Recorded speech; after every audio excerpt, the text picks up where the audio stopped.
เฮ้ยป่านี่ไหนเฮ้ย ป่าอย่างนี้เป็นมันคือยาว นี่มีป่านี่ ลุงป่าอย่างนี้ แม่นบ่ หัวมันก็ได้ ปลาไหน ป่าไหนเอามันคือตัวยา เฮ้ยว ปลาไหนเดียว ป่าไหนเซิร์งป่านวันจันทร์เลย ตัวยาว เอา สร้างเดี๋ยวป่ามันก็เบิดดอก สวัสดีอีกรอบเด้อพี่น้อง เฮ้ยป่านี่ตรงไหนนี่ หามากับมาคั่วอยู่คั่วกินพี่น้อง เอาดีเลยเดี๋ยวกูเถอะเดี๋ยวกูก่อน สิเฮ็ดก้อยแม่นบ่เฮาสิมาก้อยปลาพี่น้อง ป่าจ้า ก้อยปลาจ้า ป่าอันนี้ป่าไหนส้มพันกับป่านวันจันทร์มันเลยออกมาเป็นนี่หัวป่าไหนหัว ตากทั้งหลายนี่เป็นเพื่อนทุกข์เกิดแก่เจ็บตายด้วยกันทั้งหมดทั้งสิ้น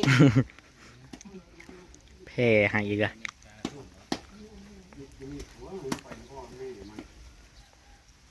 วันนี้กินก้อยปลากับต้มปลาแซ่บๆพี่น้อง มามันก็มากินป่า เที่ยงคนแรงเลย กินแต่เที่ยงหอดเลงหอดเลง มือหนาวไปกินอยู่เนี่ย อยู่ มื้อหน้ามาแต่เช้า กินข้าวเช้าพร้อม มาแต่6 โมงพุ่นบ่มาปลุกเอาโลด มาได้แม่งมาแต่เช้า แบบว่าสิว่าไง บอกให้ป้าผู้เป้าเฒ่ามากก็บอกพามาเลยเพิ่นน่ะ อุ้ยไม่ใช่ ป้าแม่ไข่บ่ฝนลงมิดแล้วพี่น้องมึงเห็นเลือดมือเจ้ากับมากคั่วอยู่ไก่ต้นมะพร้าวโพดเนาะ โอ้ยอาทิตย์หน้าพายเขามาเล่นเพิ่นคอยกินหน่อยนะ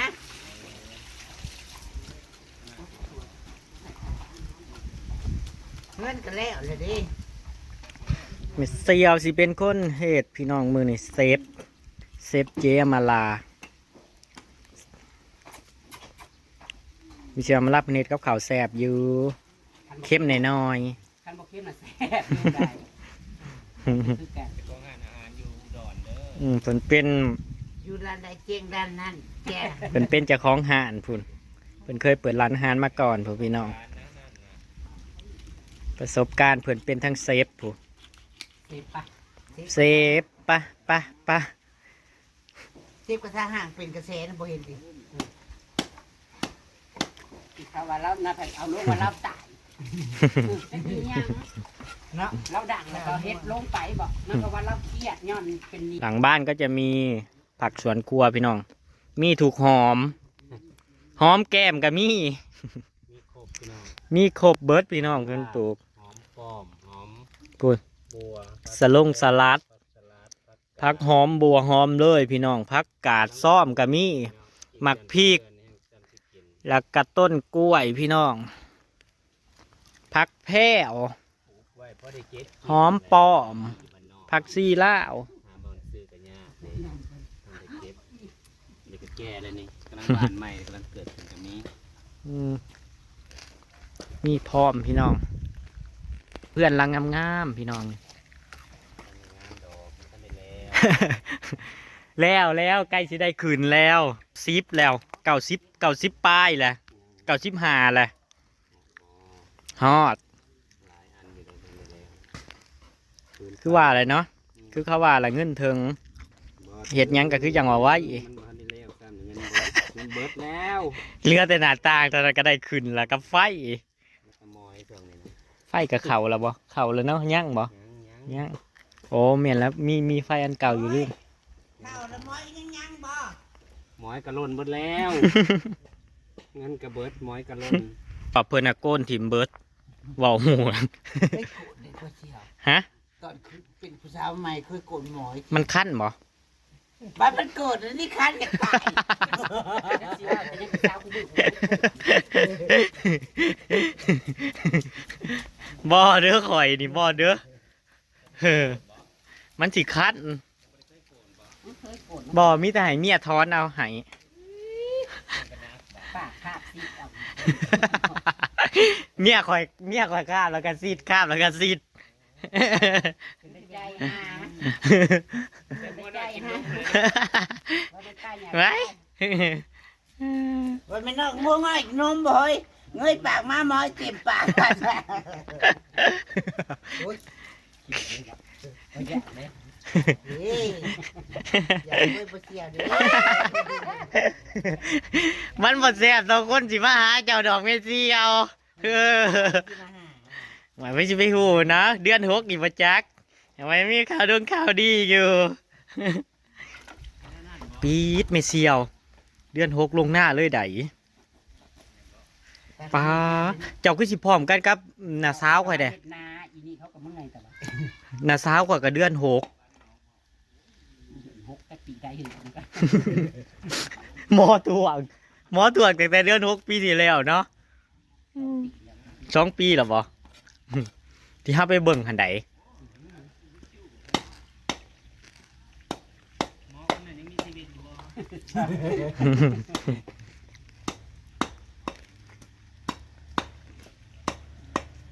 พี่น้องแมงสางแม่ไอ้แก้วแล้วก็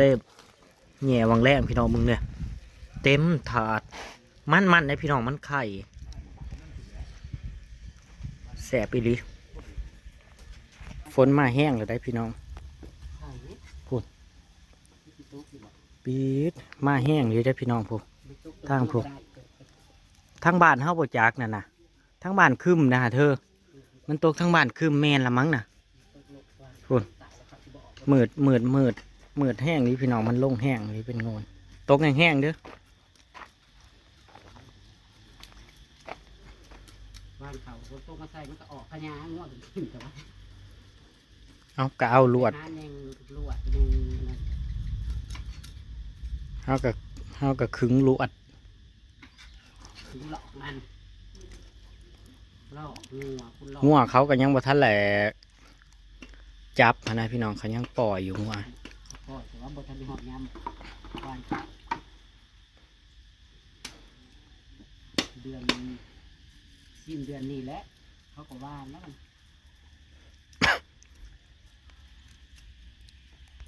ล้างมือใส่จ้าแล้วก็ซอยเสร็จแล้วก็สิมาขันบักน้ำนะจ๊ะ เฮาสิก่อยปลาพี่น้องเฮาหาหมูแดงบ่ได้แล้วมันคำ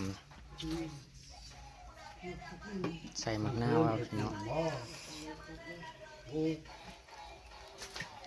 อืม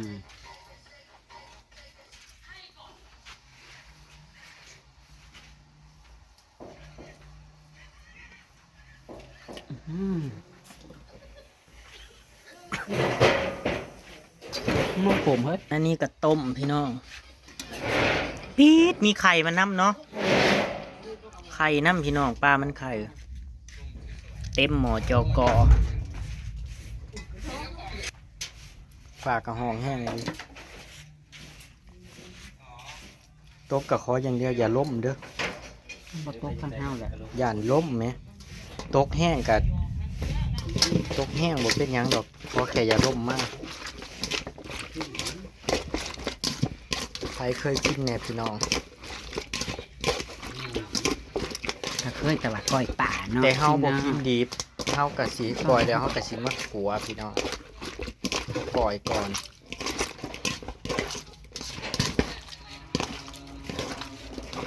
เนื้อมันไม่ค่อยจะหันเท่าไหร่นะคะ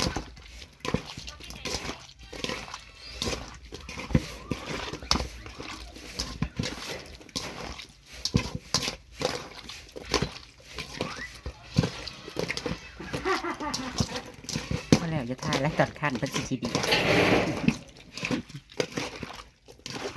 เอียดเนี่ยมันเป็นเหลืองธรรม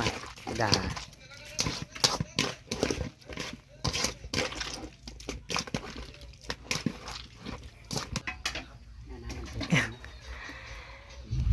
จองไข่ปลาพี่น้องน่ากินมากเปื่อยไว้อีหลีเอาเกี่ยวจะใส่กะละมัง ถึงว่าก็ใช้กำลัง พอดีอะไร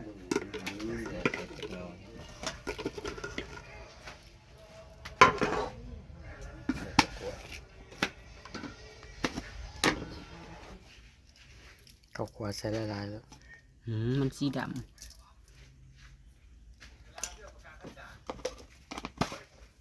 ใส่ ส่ซีนัวละตัวนี้บ่นี่ตัวนี้ใส่หลาย แตงนัวต้องใส่เยอะ ๆ2 จอก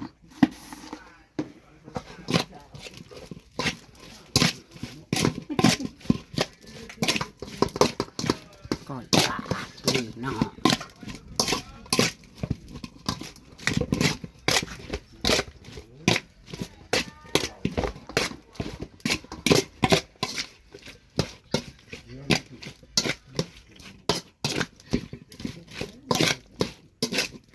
ก็บ่เคยก้อยจะเทื่อได้แก้วเอาเลย ๆก็ได้มาเลยว่า คือก้อยกุ้งนี่แต่ว่าเนาะ อย่างนี้ก็มาแล้วก็ คือก่อยสีนก่อยหยังอะไรเพียงแต่ว่าเราไม่ได้ใส่ผีอ่ะ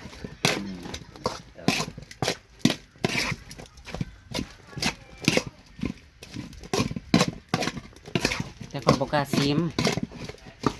ให้ภายนอกบัดนี้กินดิบมาซิไหน แก้วบ่ ไอ้แก้วกินดิบบ่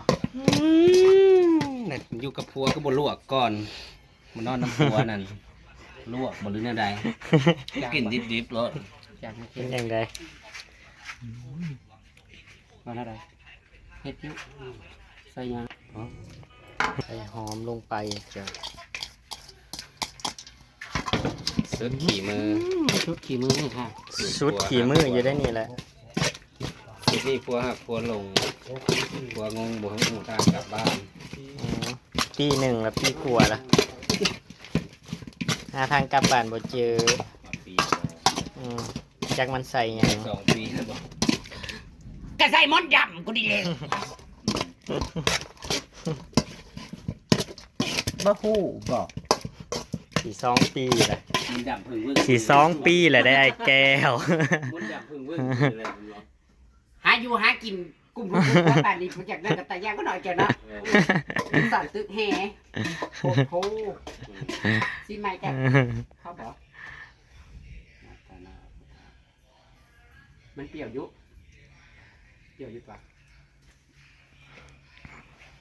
ดูเขาคันน้ำเปรี้ยวมันออกเมื่อบ่ ไอ้ เปรี้ยวแล้ว ว่าเขาว่าไอ้แก้วซิม ซิมแล้วก็บ่ฮู้คำตอบ ไอ้แก้วซิม2 เถื่อแล้วเด้อแล้วก็ยืนงงแล้วซิมแล้วก็ยืนงง ได้แล้วได้แล้ว จักว่าพ่อหยัง ขวด อะไรไปข้าเจ้ากิน สิขัวบ่นะอันนั้นขัว อันนี้ อันนี้กินดิบ อันนี้สำหรับคนที่กินดิบนะจ๊ะเราทำสะอาดเลยนะคะพี่น้องเราคั้นสมฆ่าเสือเรียบร้อยแล้วจ้ะไม่เป็นไรนะคะปลาก็ปลาธรรมชาติ อืม คัดเสื้อด้วยมะนาว มะนาวนี่ คัด 4 เสื้อ ลู ด้วย ก พริก มะนาว4 ลูกนะจ๊ะ เราทำสะอาดขนาดนี้เราใส่ น้ำเราก็ล้างถังหนึ่งนะจ๊ะ ไม่ต้องกลัวโควิดนะจ๊ะ แล้วก็มือลงไปก้อยป่าจ้ามันนี่สิ นี่ก็คั่วจ้าคั่วนี่เราจะกินเองนะคั่วนี่เพราะเราไม่กินดิบ โคลนเฮ้ย คนร้ายมันสีมัน เอาก็เอาลงมานี่ที่หลักคันบ่อยากคนกะให้มันจิกๆแล้วก็ฟ้าหมอปิดไว้ มันสีมน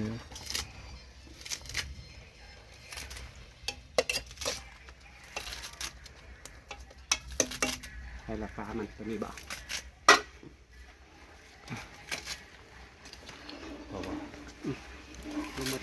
ถ้ามีไข่หมูแดงเนาะได้ไข่หมูแดง ทีนี้เรามีไข่ป่า ทักขนาดปี๊ดไข่ปลาน่ากินอลัมอเหลือ คือว่าใส่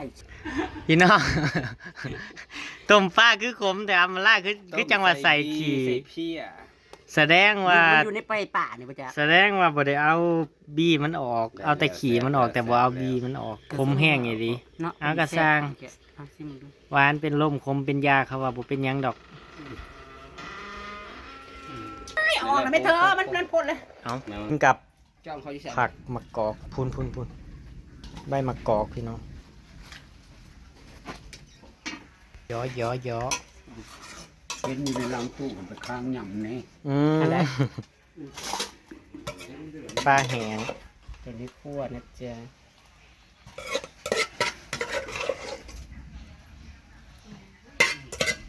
โอ้ขาวเหลืองให้มาเริ่มมากินข้าวแรงน้ำกันพี่น้อง ปลาพร้อมเสิร์ฟ มันจังแซ่บ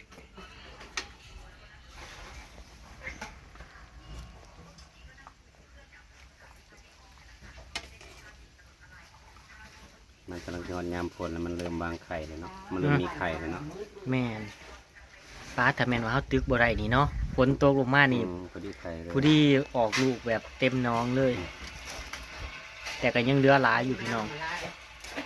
เรือ พาไปกินน้ำกันพี่น้อง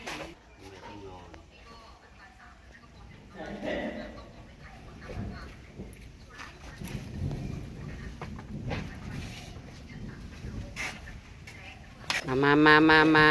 มื้อนี้กินข้าวแรงอันอยู่เพื่อนลุงอิรพูนแม่งสร้างกับกระโตกหนึง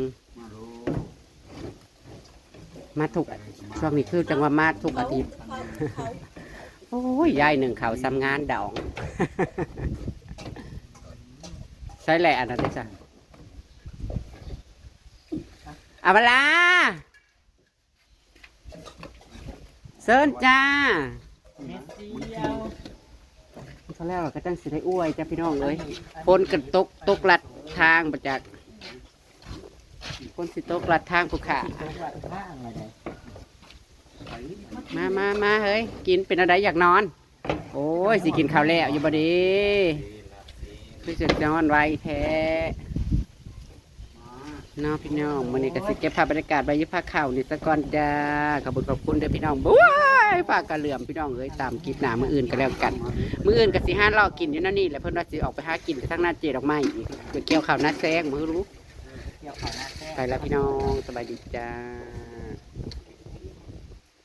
มาแก้วมาไปขาว